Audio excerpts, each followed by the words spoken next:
సోదరులు వచ్చారు. హఠాత్తుగా ఆకస్మికంగా వినకూడని వార్త వినటం, జరగకూడని జరిగింది అన్న బాధ. ప్రవీణ్ పగడాల గారి యొక్క వర్తమానాలు నేను కూడా బాగా వినేవాడిని. దేవుడు తనకి ఇచ్చిన జ్ఞానాన్ని బట్టి దేవునికి మహిమ కలుగునుగాక. ఆయన ప్రవీణ్ అన్న పదానికి సరిపోయినవాడు. ఎందుకు పెట్టారు కానీ ఆ పేరు తల్లిదండ్రులు. ఖచ్చితంగా లోకరీత్య ప్రావీణుడు కాదు, కానీ దేవుని యొక్క వాక్యంలో ప్రావీణ్యుడు. అది నేను సాక్ష్యం ఇవ్వగలను. ఎజ్రాకు ఆ పేరు వచ్చింది బైబిల్లో. దేవుని ధర్మశాస్త్రం ముందు ఎజ్రా ప్రావీణ్యత కలిగిన శాస్త్రి అని రాయబడింది. దైవ సేవకుడు,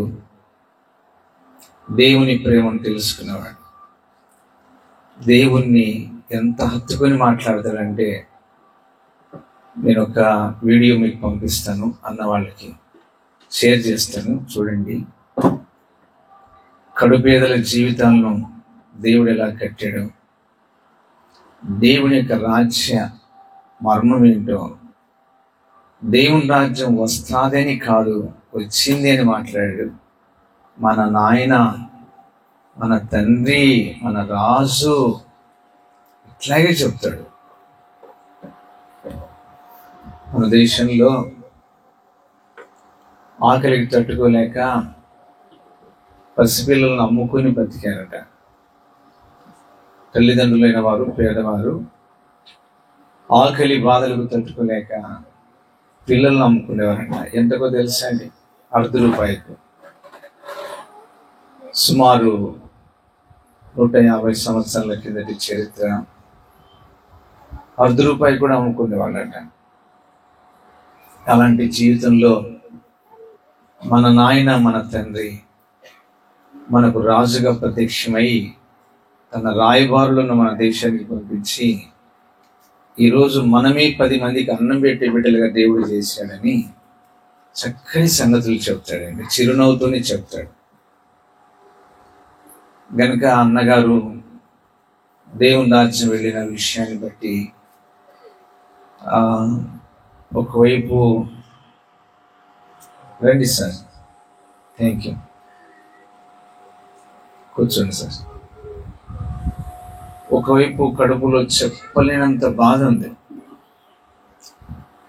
ఒక క్రైస్తవులకే కాదు కానీ అందరికీ కూడా అరటిపండు ఒలిసినట్టుగా ఒలిసి సత్యాలు చెప్పేవాడు. సత్యం చెప్తాడు అంతే.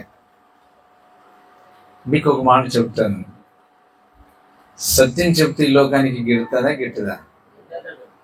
పొరపాటున గిట్టదు. దాన్ని ఎలాగనైనా నందిని పందిని చేసి అసత్యాన్ని సత్యమని చెప్పేయడానికి. ఉదాహరణకు అనుకోకుండా అన్నగారు మన మధ్యకి వచ్చారు. మంచి పనులు చేయాలని తనకుంది. ఎవరు ఒప్పుకుంటారు? నీ ఎట్లాగైనా వెనక్కి లాగాలని. బైబిల్ అంతా నేర్పేది ఏంటంటే సత్యం నేర్పిస్తుంది, నీతి నేర్పిస్తుంది, యథార్థత నేర్పిస్తుంది. నీ మాట అవునంటే అవును, కాదంటే కాదు అని బ్రతుకు. అంతకు మించి మాట్లాడవద్దు. నీకేదైనా కావాలంటే ప్రభు అంటాడు, నన్ను అడుగు, నా ప్రాణమే నీకోసం ఇచ్చాను, నీకేం తక్కువ చేస్తా, నన్ను అడుగు నీకు ఇస్తా అంటాడు. అందుకే చెప్పింది ఆయన, అడుగుడి మీకు ఇవ్వబడని. మొన్న పెద్ద మీటింగుల్లో యేసుకృప పండుగల్లో దేవుడు ఒక వాక్యం నాకు ఇస్తే నేను చెప్పాను. యేసు ప్రభు ఈ లోకంలోకి భక్తులను తయారు చేయడానికి రాలేదు, నీతిమంతులను తయారు చేయడానికి వచ్చాడన్న వాక్యం నేను చెప్పాను. భక్తులు కోకొల్లుగా లోకంలో ఉన్నారు. ఎవరి భక్తి భావాలతో వాళ్ళు మరి ముందుకెళ్తుంటారు. కానీ భక్తులకు ఉండాల్సింది ఏమిటి? నీతి ఉండాలి అని ప్రభు చెప్తున్నాడు, సత్యం ఉండాలని చెప్తున్నాడు. యేసు రక్తం ప్రతి పాపం నుండి మనల్ని కడిగి నీతిమంతులుగా చేస్తుందని చెప్తున్నాడు. కాబట్టి ఇలా నీతిమంతులు చేయడానికి వచ్చాడు అని చెప్పి నేను వాక్యం చెప్పాను. తెలంగాణ రాష్ట్రం నుండి కొంతమంది పాస్టర్లు నాకు పరిచయం అని వాళ్ళు ఆ మీటింగ్కి వచ్చారు. వెళ్ళిన తర్వాత ఒక పాస్టర్ నాకు ఫోన్ చేశాడు. అన్న, నా హృదయం చాలా కదిలిపోబడి ఏడ్చాను నేను. ఆ వాక్యం విన్న తర్వాత అక్కడే మోకాళ్ళు వేసి ప్రార్థన చేశాను అన్నాడు. ఏం బ్రదర్, ఏమైందన్నా? అయ్యగారు, నేను చెప్పుకోలేను, సేవకుడు నై ఉండి కూడా నేను అబద్ధాలు ఆడి బ్రతుకుతున్నాను. ఒప్పుకుంటున్నాను. ఒప్పిస్తుంది వాక్యం. ఆమె కప్పిపెట్టదు వాక్యం ఎప్పుడు కూడా, ఒప్పిస్తాయి. నువ్వు ఎంతటి వ్యక్తివైనా ఒప్పించి సరిచేసి రాజరికంలోకి తీసుకెళ్తారు. అది దేవుని మాట. నేను సేవకుడిన ఇంటి కూడా అబద్ధాలు ఆడాను, కొన్ని పొరపాటు దారులు తిరిగాను. ఇక నుండి నేను తిరగను ప్రభా, అబద్ధం ఆడను, అడిగేదేదో నిన్నే అడుగుతానని ఆ రోజు ఏడ్చి తీర్మానం తీసుకున్నా అన్నాడు. కాబట్టి దేవుని వాక్యం మనకు ఏం నేర్పిస్తుందంటే దీవెనకరంగా ఆశీర్వాదకరంగా బ్రతుకమని నేర్పిస్తుంది. అందరికీ క్షేమకరంగా ఉండమని ప్రభు మనకు తెలియజేస్తున్నాడు. ఈ విషయాన్ని మరి గ్రహించితే బాగుంటుంది, కానీ గ్రహించలేకపోతే కొంచెం ఆయాసకరంగా ఉంటుంది. పగిడాల ప్రవీణ్ గారు చెప్పేది ఏంటంటే, సత్యం అన్నది దేవుని వాక్యంలో ఇలా ఉంది అని చెప్పుకోవచ్చు. ఆయన చనిపోయాడా చంపారా అన్నది దేవుడు అంత తీసుకోవడం మీకు తెలుసలేదు. అది ఆయన చంపారు, మనం తీసుకుంటున్నాం. మన క్రైస్తవ లోకం చాలా బాధలో ఉంది, వేదనకరంగా ఉంది. నాకు కూడా నిన్న మనిషిని కాలేక చాలా వేదనగా ఉన్నాను. మన కుటుంబంలో ఒకరిని పోగొట్టుకున్నంత బాధ అనిపించింది. కానీ మరొక వైపు ఈరోజు తన యొక్క అంతిమ యాత్ర ప్రయాణం చూస్తే ఎంత ధన్యత అనిపించింది నాకు. వేల మంది సేవకులు, లక్షల మంది విశ్వాసులు ప్రార్థనతో ఆయన సాగనంపుతుంటే 500 ఏళ్ళు బ్రతికినా ఇలాంటి ధన్యత సంపాదించుకోవాలి కదా ఒక మనిషి. ఎంత వయసు మరి నాకు తెలియదు, అన్నగారికి 46. ఇది చాలా బాధాకరమైన విషయం. 50 క్రాస్ కాలేదు ఇంకా. అయితే ఆయన భార్య సాక్ష్యం ఇస్తున్నారు. తల్లి, మీరు కూడా వినండి. ప్రవీణ్ పగిడాల గారి యొక్క కుటుంబ సభ్యులు, సిస్టర్ గారు, మీ గురించి లోకం చాలా ఆనందిస్తుంది, మా పరలోకం చాలా పరవశిస్తుంది. నా భర్తను చంపిన వారి మీద నేను కేసు పెట్టడం లేదు అని చెప్పింది ఆమె. నేను పెట్టను అని చెప్పింది. ఎందుకంటే ఆమె కూడా ఒక దైవజనుని కూతురు. నా యజమాని దేవుడు తన రాజ్యానికి పిలుచుకున్నాడే తప్ప చంపిన వారిని నేను కేసు పెట్టాను. వారు ప్రభువుని తెలుసుకొని బాగుపడితే అంతే చాలని చెప్పింది. ఇది అందరి తరం కాదు కదా, అందరి తరం కాదు. మనిషికి కసి పెరుగుతుంది కానీ అంత దీనత్వం రాదు. అది ఒక్క యేసుక్రీస్తు రక్తంతో కడగబడితే తప్ప, ఆ బ్లడ్ మనలోకి మిళితమైతే తప్ప రాదు. కాబట్టి నా తల్లులారా, సోదరులారా, ఆ కుటుంబం కొరకు మనం చేయాల్సింది ఏంటంటే ప్రార్థన చేయాలి. ప్రభు చూసేది ఏంటంటే పరలోకంలోకి ఎంటర్ అయ్యేటప్పుడు, భూలోకంలో మనుషులు మాట్లాడుకున్నప్పుడు పరిశుద్ధంగా చనిపోయాడా, పాపంలో చనిపోయాడా అని ప్రభు యొక్క లెక్కలేకి తీసుకుంటాడు. యాక్సిడెంట్లో చనిపోయాడా, లేక చంపేశారా, విషం దాగి చనిపోయాడా, ఉరేసుకొని చనిపోయాడా, జబ్బులు చనిపోయాడా, లేకపోతే ఏమై చనిపోయాడని లోకం అనుకుంటుంది. కానీ ప్రభు అడుగుతున్నటువంటి విషయం ఏంటంటే మనిషి ముగింపు. చూడండి, ఒక ఇల్లు కట్టినప్పుడు ప్రారంభం కంటే ముగింపు చాలా ముఖ్యం. చాలా మంది ఇల్లు కట్టేసేటప్పుడు ప్రారంభం చాలా బాగుంటాయి, ముగింపు కష్టంగా ఉంటాయి. ఆర్థికంగా కావచ్చు, ఇంకొక రకంగా కావచ్చు. కానీ అది పూర్తయిన తర్వాతనే దాని ప్రవేశం జరుగుతున్నప్పుడే అరే ఇల్లు ఎంత బాగుంది, ఎంత చక్కగా కట్టారు, ఎంత చక్కగా ఉంది అన్ని విధాలుగా అని చెప్పి ఆనందిస్తారు. మానవ జీవితం ముగింపు చాలా ముఖ్యం దేవునికి. అందుకే బైబిల్ చెబుతుంది, ఒకరి జన్మదినం కంటే మరణ దినమే మేలు. బైబిల్ మాత్రమే ఆ మాట చెప్తుంది, మళ్ళీ మనం చెప్పకూడదు ఆ మాట. మేలని మనం ఎందుకు చెప్తాం? మనం అందరూ చెప్తామా? జన్మదినం మేలు అంటాము, మరణదినము బాధకరం అంటాము.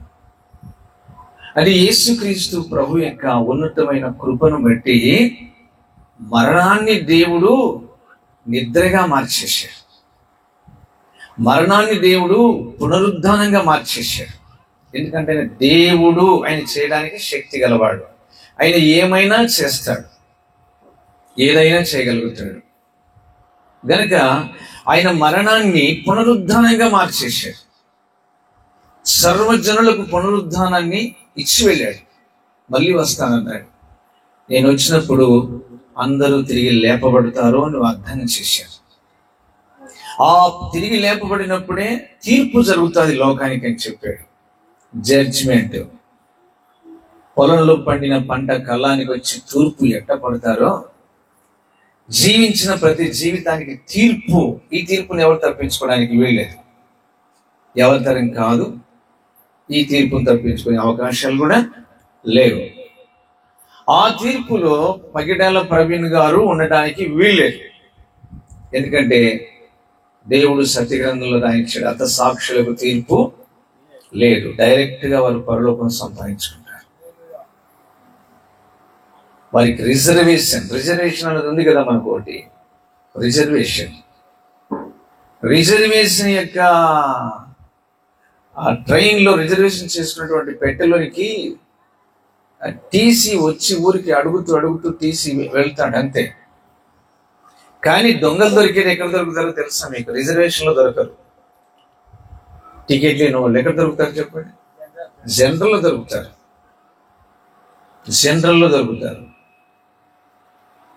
ప్రవీణ్ పగిడాల అయ్యగారు రిజర్వేషన్లోకి వెళ్ళిపోయాడు. దేవుడు తీసుకున్నాడు 46 సంవత్సరాల వయసులో. ఒక మనిషి ఎన్నేళ్లు బ్రతికిన ముగింపేటప్పుడు తప్పదు. ఆ విషయంలో జీవిత ముగింపు ఎలా జరిగింది అన్నది. హిట్లర్కి ఒక ముగింపు జరిగింది, అలెగ్జాండర్కి ఒక ముగింపు జరిగింది. నేటి వరకు అలాంటి పేర్లు వింటే అసహ్యం. అనేకులను హతమార్చి వారికి వారే ప్రాణాలు పోగొట్టుకున్న చరిత్రలు అవి.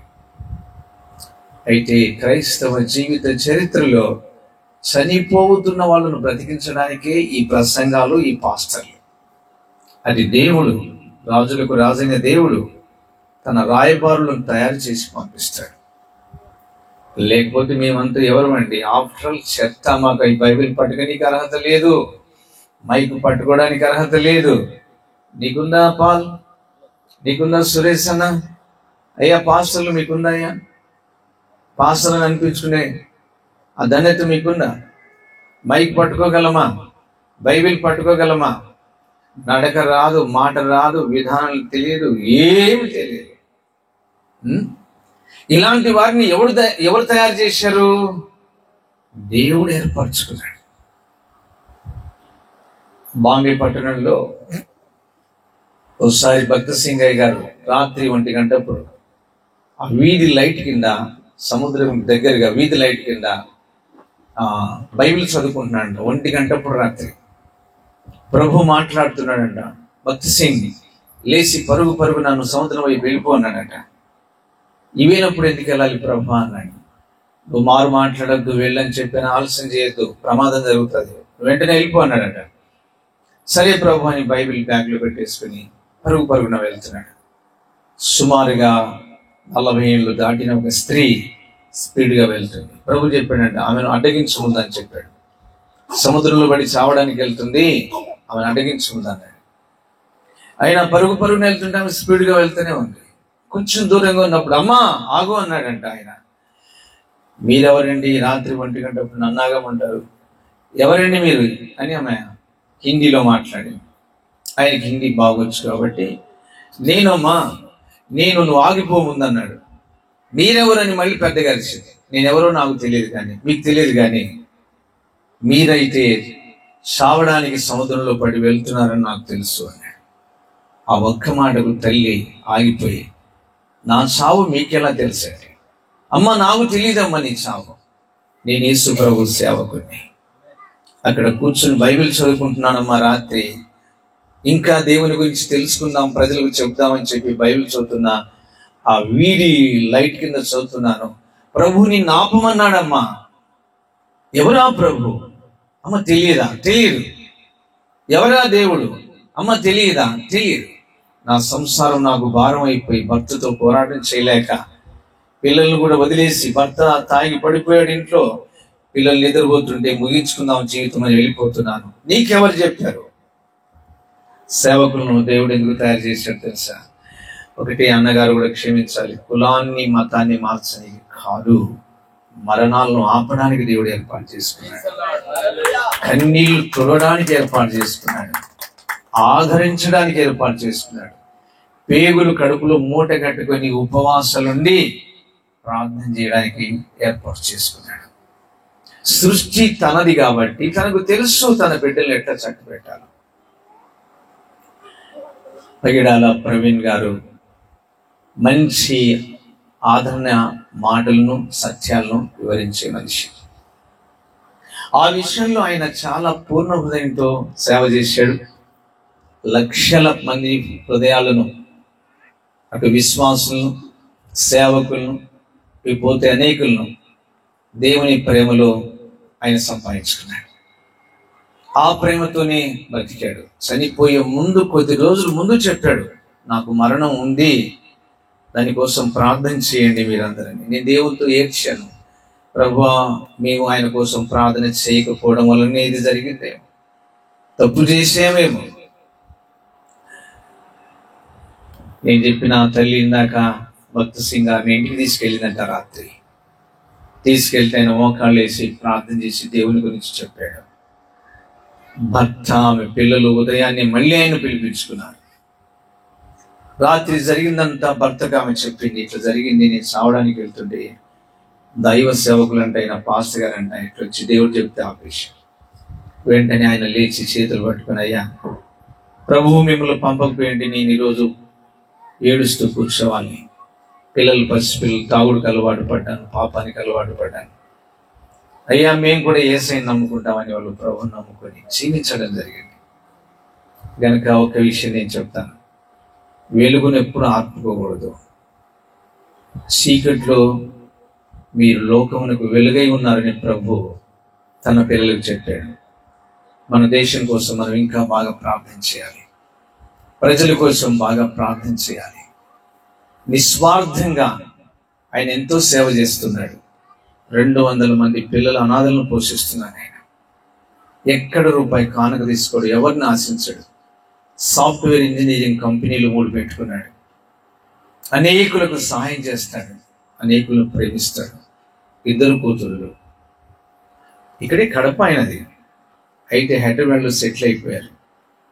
అనేక ప్రాంతాలు సేవకు తిరుగుతున్నారు, విదేశాలకు వెళుతూ ఉంటారు. ముఖ్యంగా కుటుంబం కోసం మనం అందరం చేయాల్సింది ఏంటంటే ప్రార్థన. బాహ్యంగా ఆయన ఇక్కడ లేడు కానీ, శారీరకంగా ఇక్కడ లేడు కానీ, ఆత్మీయంగా మాత్రం నిశ్చయంగా దేవుడు పరలోకంలో తనను భద్రం చేసుకున్నాడు. ఈ చెడ్డ లోకాన్ని ముగించుకొని తీసుకెళ్ళాడు. ఒక మాట అనుకుందాం, ఒకవేళ చంపేరు అనుకుందాం, ఆపలేడా దేవుడు? ఆమె ఆపాడిందాక. లేకపోతే యాక్సిడెంట్ అనుకున్నాం, తప్పించలేడా దేవుడు? తప్పిస్తాడు, ఆపుతాడు. కానీ సమయాన్ని కేటాయించినప్పుడు ఆయన తన దగ్గరికి తన ప్రజలను పిలుచుకుంటాడు. మనకు 90వ కీర్తన చెప్తుంది కదా, నరులారా తిరిగి వెనక్కి రండి అని చెప్తుంది. ఎప్పుడు రావాలని? నేనైతే దేవునితో చెప్తున్నా, నేను అప్పుడే రాను అని చెప్తున్నా. నేను అప్పుడే రాను, నా పని చాలా ఉంది ఇక్కడ, నీ పని నాకు చాలా ఆవశ్యకాలం కావాలి. నేనేం అడగను నిన్ను, నేను చెప్పాలి, అనేకుల కొరకు ప్రార్థన చేయాలి ప్రభు. అయితే దేవుడు తన యొక్క సంకల్పం చొప్పున ఏర్పాటు చేసుకున్న వారిని తన కాలంలో తీసుకొని వెళ్తూ ఉంటారు. ఒక్క మాట చెప్పి నేను ప్రార్థన చేస్తాను. ఇక్కడ ప్రార్థన కూటం కాబట్టి ఈ Jesus star pastors welfare association వారు ఏర్పాటు చేసుకున్న ఈ యొక్క సంతాప ఆదరణ ప్రవీణ్ పగడాల గారి కుటుంబానికి, వారి రక్త సంబంధికులకు అందరికీ దేవుడు గొప్ప నెమ్మది ఆదరణ ఇవ్వాలని ప్రార్థన కూటమి ఇది. మనం అనుకోవచ్చు ఇక్కడ ప్రార్థన చేస్తే అక్కడ వాళ్ళకి ఆదరణ వస్తుందా అని. అది బైబిల్ తీసి చెప్పాలంటే చాలా సంగతులు ఉన్నాయి. నిశ్చయంగా వస్తుంది. ప్రార్థన ఇక్కడ మనం చేస్తున్నాం, ఆదరణ ఇచ్చేది దేవుడు. ఆయన చేస్తాడు ఆ పని, ఆ కార్యం చేస్తాడు. అయితే ఇప్పుడే కాక ఎల్లప్పుడూ కూడా మన జ్ఞాపకం తీసుకొని ప్రార్థన చేయాలి. ఈ పాస్టర్స్ వెల్ఫేర్ అసోసియేషన్ వారు ఇంత మంచి ఏర్పాటు చేసుకొని అదముడనైనా నన్ను పిలిచినందుకు ప్రభుకు మహిమ కలుగునుగాక. ఈ Jesus star pastors welfare office అసోసియేషన్కి రాబోయే కాలంలో మరి పెద్దలు తమ యొక్క ఆశీర్వాదాలు ఉంచి నడిపించాలి. దేవుడు నిత్యమైన సంకల్పంతో నడిపించాలి. వారు స్టార్ట్ చేసేటప్పుడే నాతో చెప్పారు, ఎవరైనా తమ వాళ్ళను పోగొట్టుకుంటే వాళ్ళకు మేము సహాయం చేయాలని ఆశిస్తున్నామన్నా, ఎవరైనా పిల్లల జీవితం బాగలేకపోతే వాళ్ళకు సహాయం చేయాలని ఆశపడుతున్నామన్నా, ఎవరైనా అనారోగ్యంలో ఉంటే హాస్పిటల్కి వెళ్ళి పాస్టర్లు మాకు తగినంత వేసుకొని మేము వాళ్ళకు హెల్ప్ చేయాలని కోరుకుంటున్నామన్నా, వీటన్నిటి కొరకై ఈ పాస్టర్స్ అసోసియేషన్ పెట్టుకుంటున్నాం, దీనికోసం మీరు ప్రార్థన చేయండి అని చెప్పారు. నేను తప్పకుండా ప్రార్థన చేస్తానయ్యా, నేను తోడ్పడతాను ఇంత మంచి వాళ్ళకి అని చెప్పి అన్న వాళ్ళతో నేను కూడా మరి ఆ మాట కల్పేసుకున్నాను. కాబట్టి ఈ మధ్య కాలంలో రిజిస్ట్రేషన్ అయింది. ఈ ప్రారంభంలోనే మంచి దైవజనుల కుటుంబం కొరకు ఈ కూటాన్ని మీరు ఏర్పాటు చేసినందుకు ప్రభు మిమ్మల్ని ఎల్లప్పుడూ ఇంకా వర్ధిల్ల చేయనుగాక. ఆయన దైవ కృప అనుగ్రహంతో మిమ్మల్ని నింపునుగాక. మరి ప్రభు చిత్తమైతే నేను ఆశిస్తున్నాను ఈ వారం కాక రేపు వారంలో ఎప్పుడు టైం ఉంటే అప్పుడు ఈ జీసస్ స్టార్ పాస్టర్స్ ఒకవేళ ఓకే అంటే హైదరాబాద్కి వెళ్ళి అక్కడ ప్రవీణ్ గారి ఇంట్లో ప్రవేశించి దైవజనుల ఇంట్లో అమ్మగారిని పలకరించి కొంచెం సేపు అయినా ప్రార్థన చేసి రావాలని నా ఆశ. నేను అన్ని విషయాల్లో చేతగాని వాడిని, మీకు తెలుసలేదు. అన్ని విషయాల్లో అదముని చేతగాని కాదు. ఒక ప్రార్థన చేయనికి తప్ప చేతనవుతాయి. తినాకం అంటే తినను అంతే. ప్రార్థనలో ఉండంటే ఉంటా, లేయొద్దంటే లేను. అదొక్కటి నా చేతనవుతుంది. అందుకే పాస్టర్లు ఎప్పుడన్నా నన్ను నువ్వు లీడర్ గుండు అంటే అసలు నేను తగనివాని అని చెప్తా. తగను నేను, నన్ను పెట్టుకుంటే మీరు నష్టపోతారని చెప్తా. ఖచ్చితంగా నష్టపోతారు. ఎందుకంటే ఎక్కడికైనా అట్లా పెద్దల దగ్గర నన్ను పిలుచుకుపోయారు అనుకో, శివనారెడ్డి అని అట్లా దగ్గరికి, మీరు పిలుచుకుపోయింది ఒకటి, నేను చెప్పేది ఒకటి. వాళ్ళకు మీరైతే సమస్యతో పిలిచిపోతారు. నేను అన్నకేం చెప్తా, యేసు ప్రభు గురించి చెప్పడం మొదలు పెడతాను, నా సాక్ష్యం అంతా. అన్న ఏమనుకుంటాడు, వచ్చిన సమస్య చెప్పుకున్న పాస్టర్ గారు ఏంటి నన్ను ఎట్టి తీసుకుపోతున్నారు, నష్టపోతారు మీరు. నన్ను వివేం కలెక్టర్ దగ్గర తీసుకుపోండి. దీనికి చెప్తాను, ఈ సందర్భంలో చెప్పకూడదు కానీ బై ఎలక్షన్లు జరిగేటప్పుడు చంద్రబాబు నాయుడు గారితో ముందే, ఒక నెల ముందే ఇక్కడ ఆయన ఎవరు సందగా ఉంటారు, మినిస్టర్ వచ్చాడు. ఏదో పేరుంది, సోమశేఖర్ రెడ్డి కాకుండా రెడ్డి కరెక్టే, ఇంకోటి ఏదో వస్తుంది బాగా, చంద్రమౌళి ఏదో రెడ్డి, అట్లా వస్తాయి. వచ్చి ఎలక్షన్ల విషయం చర్చలు మాట్లాడాలని మన ఎస్పీ రెడ్డి అల్లరు గారు, శ్రీధర్ రెడ్డి గారు అందరూ వచ్చారు, 5-6 పోలీసులు. నేను కుర్చీలేసి బ్రహ్మాండంగా కూర్చోబెట్టి పరిచయం చేసుకున్నాక వాళ్ళు ఓట్ల విషయం చెప్తుంటే చెప్పనిచ్చారు. సార్ నేను ఒక మాట అడుగుతాను అన్నాను. చెప్పండి అన్నారు చంద్రమౌళి రెడ్డి గారు. ఏం లేదు, ఇప్పుడు 1.5 దాటిపోతుంది, మా నంద్యాల చుట్టూ మీరు తిరుగుతూనే ఉన్నారు హెలికాప్టర్లు వేసుకొని. ఆ జగన్ అయ్యే తిరుగుతున్నాడు, మీరు తిరుగుతున్నారు, చంద్రబాబు అయ్యే తిరుగుతున్నాడు, ఏం సంగతి అని అడిగాను. మీకు తెలియదేముంది మాస్టర్ గారు అన్నారు. తెలుసు కానీ ఎందుకు సార్ మంచి పని చేసి నిద్రపోకుండా, మీ దగ్గర 2 పోలీసులు, ఆ గుమ్మం దగ్గర 2 పోలీసులు, ఆ గుమ్మం దగ్గర 2 పోలీసులు, ఇంతకు మీకు పెళ్లి చేశారు, బిడ్డలు కలిగారు కదా, వాళ్ళ దగ్గర ఉండాలా మీరు ఇక్కడ ఉండాలా నేను అడిగాను. ఆ మాటకు నా వైపు చూసి, నన్ను ఎవరు అడగలేదు పాస్టర్ గారు, మీకు ఎంత ప్రేమ ఉంది నా మీద అన్నాడు. అంటే ఐ లవ్ యూ సార్ అన్నాడు. ఐ లవ్ యూ సార్ అంటానే ఒక మాట అన్నాడు, నిజంగా నువ్వు అన్నట్టు. నేను అడిగాను, మీరు అన్ని విషయాల్లో బాగున్నారా అని అడిగాను. లేదండి, నా ప్యాంట్ కూడా లూజ్ అయిపోయింది అన్నాడు. అందుకే నన్ను లీడర్ పెట్టుకోవద్దు అని. ఆ రోజు శ్రీధర్ రెడ్డికి వాక్యం చెప్తే శ్రీధర్ రెడ్డి ఏమన్నాడు, నేను మసీదు పోను, చర్చి పోను, టెంపుల్ పోను అన్నాడు. నీకు అంత ఇట్లుందా అని ఒక బుక్ తెచ్చి సాక్ష్యం తీసి చదివాను. చదివి చెప్పిన తర్వాత మా ఇంటికి ఎప్పుడు వస్తావు ప్రార్థన చేయడానికి అన్నాడు. వస్తలే అని చెప్పాను. పిలిపించుకుంటే వెళ్ళి మా తమ్ముడు గారు నేను 2 గంటలు వాక్యం చెప్పి ప్రార్థన చేసి వచ్చాను. సుజలమ్మ గారు ఆయన ఇద్దరు అన్నారు, మీరు ఎప్పుడు పిలిచినా చర్చికి వస్తాం, మేము చూస్తూ ఉంటాం, 1000 మంది భోజనం చేస్తూ ఉంటారు అక్కడ, మాకెంతో సంతోషం వస్తుంది. అందుకు నన్ను ఎవరైనా అసోసియేషన్లో లీడర్గా పెట్టుకోకపోవడం మీకు చాలా మంచిది. ఇటు చెప్పని పిలుచుకోండి, ప్రార్థన చేయని పిలుచుకోండి. అలాంటి గొప్ప దైవజనులు మనం జ్ఞాపకం చేసుకుని, కుటుంబాన్ని జ్ఞాపకం చేసుకుని, ప్రవీణ్ పగడాల గారి యొక్క కుటుంబ ఆదరణ కొరకు ప్రార్థన చేసే భాగ్యం దేవుడు మనకు కల్పించినందుకు దేవుని స్తోత్రాలు. ఈ కుటుంబానికి పెద్దలుగా అన్నగారు కూడా వచ్చారు, ఆయనకు కూడా దైవాశిష్యులు కలుగును గాక. మనమందరం కలిసి కొంత సమయం ప్రార్థన చేద్దాం. ఆ కుటుంబానికి మళ్ళీ చెబుతున్నాను, ప్రవీణ్ పగడాల గారి కుటుంబానికి తల్లి మీకు ఒకటే మాట చెబుతున్నా, అలాంటి పురుషునికి నువ్వు భార్యగా కావడం చరిత్రలోనే ధన్యురాలు. ఆయన కడుపులో పుట్టిన పిల్లలకు చెబుతున్నా, అలాంటి తండ్రి కడుపులో మీరు పుట్టడం ఎంతో ధన్యులు. అలాంటి కుమారుణ్ణి కనినటువంటి తల్లి ఎంతో ధన్యురాలు, తండ్రి ఎంతో ధన్యుడు. ఎందుకనగా మంచి సుచరిత్రను తెలియజేసే వ్యక్తిత్వం ఆయనది. దుర్వార్తలు చెప్పే వ్యక్తిత్వం కాదు, మంచి సుచరిత్ర, మనిషికి ఆనందకరమైన, నెమ్మదికరమైన, బలమైన, ధీరాగా బ్రతికే చరిత్ర చెప్పినటువంటి వ్యక్తి. సుమారుగా 100 పైన పుస్తకాలు చదివి దాన్ని అన్వేషించి ఆస్వాదించి ప్రజలకు అందించిన వ్యక్తి. అలాంటి వ్యక్తికి ఒక ఇల్లాలుగా చెల్లి మీరు ఉండటం ధన్యత. ప్రభు మీకు తోడైండును గాక. ఇంకా మీ కుటుంబంలో దేవుడు గతంలో చేసిన కార్యాల కంటే 100 రెట్లు ఎక్కువగా ప్రవీణ్ పగడాల గారి ఇంట్లో దేవుడు చేయబోతున్నాడని నేను నమ్ముతున్నాను. ఎందుకనగా ఆయన లేడు, కానీ యేసయ్య నేను మిమ్మల్ని అనాథలుగా విడిచిపెట్టను అని చెప్పాడు, ఎల్లప్పుడూ మీ యొద్దనే ఉంటానని చెప్పాడు.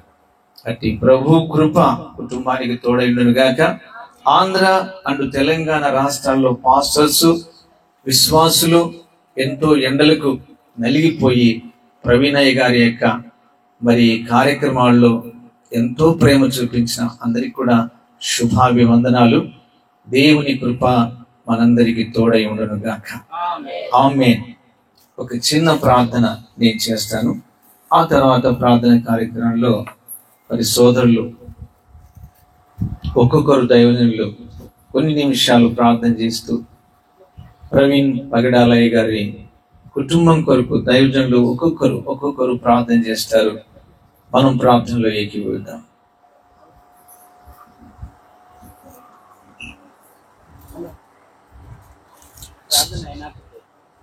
స్తుతికి పాత్రుడా, స్తోత్రార్హుడా, కృపా కనికరముల దేవా, మహనీయుడా,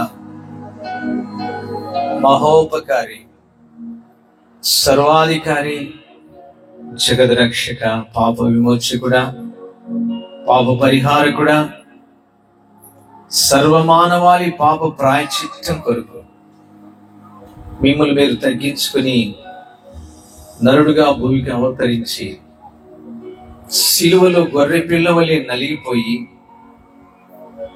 రక్తమంతా కూడా ఒక్క చుక్క మిగిల్చుకోకుండా మానవ పాప పరిహారం కొరకు పిండి వేసిన తండ్రి, మీకు స్తోత్రం, మీకు స్తోత్రం.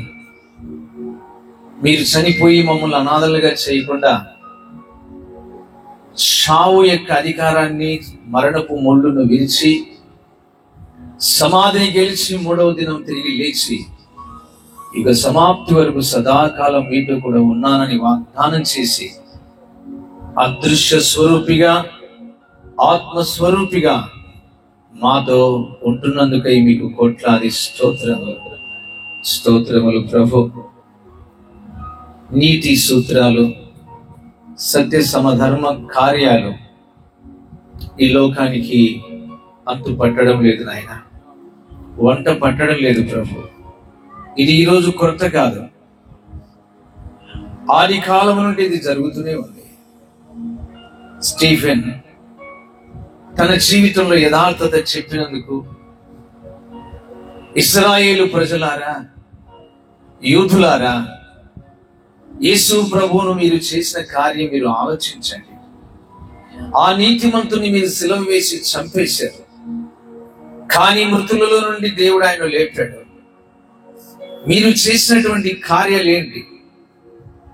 ధర్మశాస్త్రాన్ని ఎరిగిన మీరు, దైవ లక్షణాలు ఎరిగిన మీరు ఎదుటి వాళ్ళను ప్రేమించకుండా ఆ ధర్మశాస్త్రాన్ని, ఆ చట్టాన్ని మీరు సొంతం చేసుకుని ఎదుటున్న మానవుని చిన్న చూపు చూసి నాశనం చేస్తున్న ముష్కర్లారా అని హెచ్చరించి స్టెఫెన్ ఏడ్చి ఏడ్చి చెప్పాడు.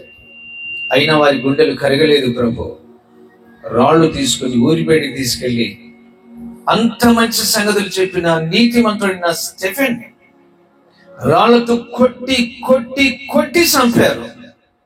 ఒక్కొక్క రాయి దెబ్బ తన మీద పడుతున్నప్పుడు, తల పగిలిపోతున్నప్పుడు, ఒంటి మీద ఎముకలకు రాయి దెబ్బతో ఇరిగిపోతున్నప్పుడు ఎంత విలవిలలాడాడో, ఎంత బాధపడ్డాడో. చివరికి మోకాళ్ళేసి ఆకాశం వైపు యేసు అంటున్నాడు, అదిగో ప్రభు సింహాసనం నేను చూస్తున్నా, రక్తపు మడుగుల్లో అంటున్నాడు. వీళ్ళిలా కొట్టారు, వీళ్ళని శిక్షించు, వీళ్ళని నాశనం చేయి చెప్పట్లేదయ్యా. ప్రభువా, వీరి మీద ఏ నేరము మోపవద్దు నాయన. వాళ్ళు నన్ను చంపారని, వారు నన్ను బాధించారని నీ వారి మీద నేరం, వారి పిల్లల మీద నేరం మోపొద్దు ప్రభువా, క్షమించు అని చెబుతూ చెబుతూ చెబుతూ నేల కొరిగి ప్రాణం పెట్టి నీ రాజ్యం చేరుకున్నాడు నీ భక్తుడు. ప్రేమస్వరూపి 46 సంవత్సరాలు నిండని జీవితం, ఇంకా సగం ఆవిష్కాలం కూడా రాలేదు. పిల్లలు, చిన్న పిల్లలు ప్రభు. తన కడుపున పుట్టిన 2 కూతుళ్ళు, చిన్న వయసులో ఉన్న తన ఇల్లాలు, ఇంచుమించు 100 మంది పిల్లలకు ఒక ఆత్మీయ తండ్రిగా, అన్నం పెట్టే తండ్రిగా బ్రతికాడు ఆయన. అనాథలు ఏమైపోతారు? అనాథల జీవితం ఏమైపోతుంది? ఆ భయంకరమైన దెబ్బలు తనకు తగిలినప్పుడు, ఆ రాత్రి వేళ, రాత్రి కొంచెం తక్కువ 12 గంటల టైంలో ఎన్ని చిత్రహింసలు పొందాడో, ఒక్కడు ఎంత పోరాటం చేశాడో, ఏ విధంగా నలిగి కేకలేసి ప్రాణం ఇచ్చాడో మీకు మాత్రమే తెలుసు ప్రభు. తనను ఆ విధంగా చేసిన వారిని కూడా క్షమించండి.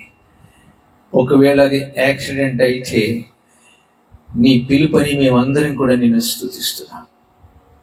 అతను సాక్షుల యొక్క సమూహంలో అతడు ఉండాలని ఉద్దేశిస్తే దాన్ని బట్టి కూడా నీకు స్తోత్రాలు.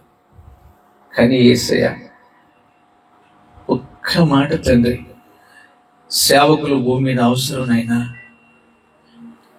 పరలోకంలో దేవదూతలు అవసరం, ఆకాశంలో నక్షత్రాలు అవసరం, ఆకాశంలో సూర్యచంద్రులు అవసరం, భూమి మీద నీ సేవకులు అవసరం ప్రభు. భూమి మీద నీ సేవకులు అవసరం. రాజులు చేయలేని కార్యాలు, అధికారులు చేయలేని కార్యాలు, వైద్యులు చేయలేని కార్యాలు. దేవుడున్నాడు, భయపడొద్దు, ప్రభు సాయం చేస్తాడు. నీ సేవకుడు దగ్గరికి వెళ్ళి వాళ్ళెవరు వీళ్ళెవరో తెలియదు, చెప్పి ఓదార్చి ప్రార్థిస్తున్నప్పుడు వారి ప్రార్థన విని ఎంతో మందిని బాగు చేస్తావు నాయన. ఒకనొకప్పుడు నా ఇంటికి సేవకులే రాకపోయి ఉంటే నా కుటుంబం ఇంతకాలం ఉండేది కాదు యేసయ్య. నేను అసలు ఇంతకాలం బ్రతికేవాడిని కాదయ్యా. ఎన్నోసార్లు నాకు నేనుగా చనిపోవాలని ప్రయత్నం చేసిన వాడిని. సేవకులు నా ఇంటికి పంపించి చీకటిని పారదోలి వెలుగు ప్రసాదించి తినడానికి పూటకు లేని మా బ్రతుకులను ఈరోజు వేల మందికి అన్నం పెట్టి కుటుంబంగా మార్చావునైనా. మా ఇంటికి సేవకుడు వచ్చి మా అమ్మతో చెప్పి వెళ్ళాడు, ప్రభు అమ్మా నీ పెద్ద కొడుకు నీ కొడుకు కాదు, దేవుని కొడుకు. దేవుడు ఆయనను సేవకు ఎన్నుకోబోతున్నాడు, కానీ నువ్వు ఆశ పెట్టుకోవద్దని ఆశీర్వదించి నీ సేవకుడు వెళ్ళాడు ప్రభు. అలాంటి దైవ సేవకులు ఇంటికి నడిపించి ఎన్నో ఏర్పాట్లు చేసి రక్షించుకున్నాం. దేశాల కొరకు ప్రార్థన చేసేది సేవకులు నాయన. ప్రధానుల కొరకు ప్రార్థన చేసేది, ముఖ్యమంత్రుల కొరకు ప్రార్థన చేసేది, తదితర మంత్రివర్గాల కొరకు, ప్రభుత్వ అధికారుల కొరకు, మిలిటరీ దళాల కొరకు, పోలీసు వారి కొరకు, అయ్యా వైద్య విద్య బృందం వారి కొరకు, రోగుల కొరకు, వ్యభిచారులు, పాపులు, నరహంతకులు బాగుపడాలని ప్రార్థన చేసేది.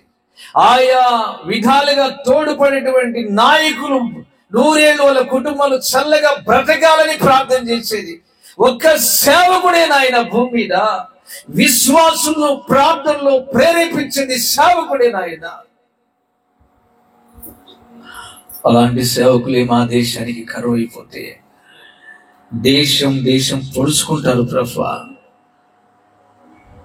స్వార్థంతో, ఒకరి మీద ఒకరు విభేదాలతో, కక్షలతో ఎన్నో విధాలుగా చెలరైపోతాయి. ప్రార్థన చేసే సేవకులు, మంచి సంగతులు చెప్పే సేవకులు నిశ్చయముగా ఉండాలి. ఒక్కొక్క సేవకుడు 100 ఏళ్ళు చల్లగా బ్రతకాలి నాయన. ప్రవీణయ్య గారి కుటుంబంలో ఆయన ఇల్లాలి కొరకు చేతులు ఎత్తి అడుగుతున్నా, ఆయన పిల్లల కొరకు చేతులు చాచి అడుగుతున్నా. ఆ ఇంటిలో ఇంకా గొప్ప కార్యాలు మీరు మొదలు పెట్టండి. ఆ ఇంటిలో గొప్ప కార్యాలు, ఆ సంస్థలో గొప్ప కార్యాలు మొదలు పెట్టండి. ఆ దీన బిడ్డలకు ఓదార్పునివ్వండి. ఈ 2-3 రోజులు లక్షల మంది వారి చుట్టూ ఉన్నారు, కానీ ఎవరిళ్ళకి వాళ్ళు ఈ రోజుతో వెళ్ళిపోయారు నాయన. తల వాల్చి నిద్రపోదామంటే ఆ యవనస్తురాలికి, ప్రభువా ప్రవీణయ్య గారి ఇల్లాలకి ఒక్కొక్క విషయం గుర్తొచ్చి నిద్ర పట్టదు నాయన. కుమార్తెలకు పెద్ద పాప స్టేటస్ పెట్టింది, డాడీ మళ్ళీ త్వరగా తిరిగి రాడేడి రాజ్యానికి వెళ్ళి వారికి ఓదార్పును, వారికి నెమ్మదిని, వారికి నిమ్మలమును దయచి నిజమైన తండ్రిగా దర్శనమిచ్చి సహాయించి ఈ Jesus star pastors welfare association యొక్క ఈ సమూహం అంతటిని ఆశీర్వదించు. వైఎస్ఆర్ అండ్ నందమూరి నగర్ యొక్క బిడ్డలందరినీ కూడా దీవించండి, సేవకులందరినీ ఆశీర్వదించండి. మా మధ్యకు వచ్చిన శివనారెడ్డి గారిని దైవ సేవకులకు తోడ్పడుతూ, ప్రేమిస్తూ, తన్ను తాను తగ్గించుకొని ఎప్పుడు పిలిచినా వచ్చి నీ ప్రేమను పంచుకునేటువంటి సమయంలో తాను కూడా ఆనందిస్తున్నటువంటి అన్నను, అక్కను, కుటుంబాన్ని 100 ఏళ్ళు వర్ధిల్లించి చేరవచ్చిన అందరి బిడ్డలతో తోడుగా ఉండండి. మేము ఓపికతో ఒక్కొక్కరం ప్రార్థన చేస్తుండగా ప్రార్థనలు నడిపించమని యేసయ్య పేరిట వేడుచున్నాం పరమ తండ్రి. ఆమేన్.